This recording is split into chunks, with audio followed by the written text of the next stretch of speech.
De l'autre côté du boulevard René-Lévesque, c'est la tour cruciforme argentée de la place Ville-Marie. Nous sommes en 1955. William Zeckendorf, le plus ambitieux des promoteurs immobiliers des États-Unis, et son architecte E.M. Pye donnent un nouvel élan à l'architecture commerciale montréalaise. En 1955, des contacts étaient pris avec William Zeckendorf afin de développer les droits aériens de la tranchée ferroviaire. Ils aboutirent en octobre 1956 à la signature d'une entente entre le CN et la filiale canadienne de la Webpinap, que présidait Zeckendorf. Mais avant de signer le bail, le promoteur avait l'obligation de tracer un plan directeur pour la dizaine d'hectares de la propriété du CN, incluant les édifices déjà construits en cours de construction sur l'îlot central, c'est-à-dire la gare centrale, le siège de l'OACI, le Terminal Center et l'hôtel Reine-Élisabeth. Dans les années 60, le grand capital privé, c'est lui qui réalise quand même les projets et qui prend les risques. Si on regarde l'opération de la place Ville-Marie, veut pas, Zeckendorf et la compagnie Trizec qui est mise sur pied à ce moment-là prennent véritablement des risques financiers.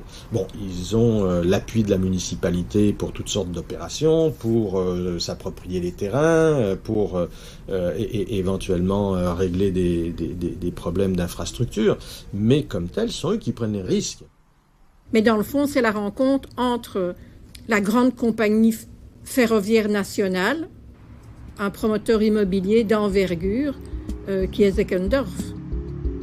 Continuez sur le boulevard René-Lévesque, vers la droite, jusqu'au croisement de la rue Mansfield.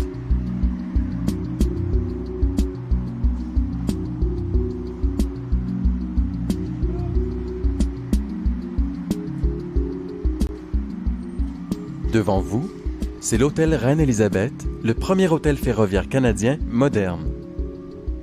Son architecture se démarque du style château qui fut introduit à la fin du 19e siècle par le Canadien Pacifique et son architecte, l'Américain Bruce Price. Vous remarquerez ses fenêtres panoramiques, sa façade de pierre calcaire sans ornement et sa composition volumétrique qui s'harmonisait à celle des autres bâtiments construits autour de la gare centrale. Traversez la rue Mansfield et poursuivez votre route en longeant l'hôtel Reine-Élisabeth.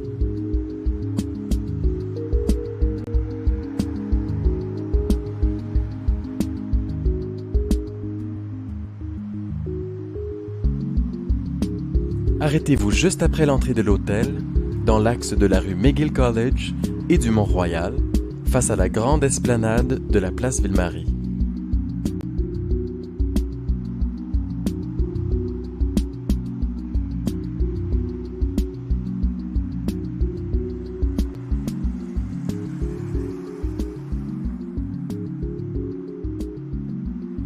La place Ville-Marie est effectivement un bâtiment représentatif du style international à Montréal.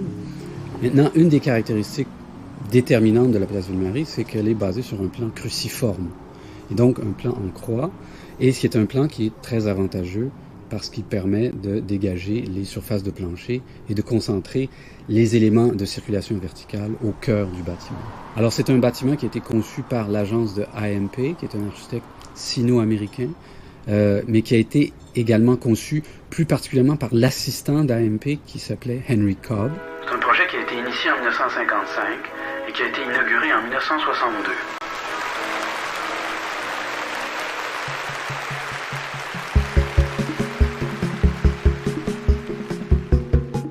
L'ensemble de la place Ville-Marie a subi une série de modifications depuis les années 60. L'esplanade, minérale à l'origine, est devenue paysagère. Et le contraste établi entre la haute tour aux murs rideaux d'aluminium et de verre et les bâtiments bas, aux façades minérales, a été brouillé par une suite de modifications. L'architecte Richard Lafontaine nous parle de la controverse autour du 5 Place Ville-Marie, le bâtiment situé juste à gauche de l'esplanade. Il y avait des problèmes au niveau des panneaux de béton préfabriqués du 5 Place Ville-Marie. Je crois que c'est une question d'attache. Par contre, au lieu de remplacer les panneaux de béton préfabriqués par un autre matériau d'expression minérale, un autre type de panneau de béton ou du calcaire même, Il a été convenu qu'il allait le remplacer par un mur rideau, vitrage et aluminium. À cause de la valeur de composition, la valeur architecturale intrinsèque de l'ensemble, c'est le signal de départ vraiment officiel, en grande pompe de la modernité à Montréal. C'était vraiment un haut lieu de modernité à travers le monde et tous les créateurs en architecture et en design se sont intéressés à Montréal.